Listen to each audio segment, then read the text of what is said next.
అదనపు ఐరన్ను తొలగిస్తుంది. వంకాయలో కరిగే ఫైబర్ ఎక్కువగా ఉండడం వల్ల తినగానే కడుపు నిండినట్లు ఉంటుంది.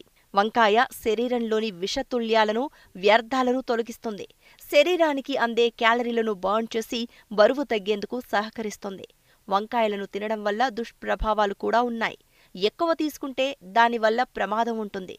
ఎసిడిటీ, అల్సర్స్ ఉన్నవాళ్లు వంకాయను తీసుకోకపోవటమే మంచిది.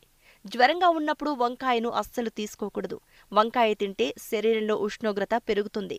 అందుకే ఫీవర్గా ఉన్నప్పుడు మీ డైట్లో వంకాయను తీసుకోకుండా ఉండడమే మంచిది. దీనివల్ల ఎలర్జీ వస్తుంది.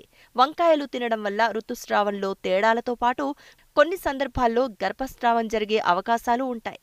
స్కిన్ ఎలర్జీలతో బాధపడేవారు మాత్రం వంకాయలకు దూరంగా ఉండడమే మంచిది. చలికాలంలో వంకాయలను తక్కువ మోతాదులో తీసుకోవటం మరీ మంచిది.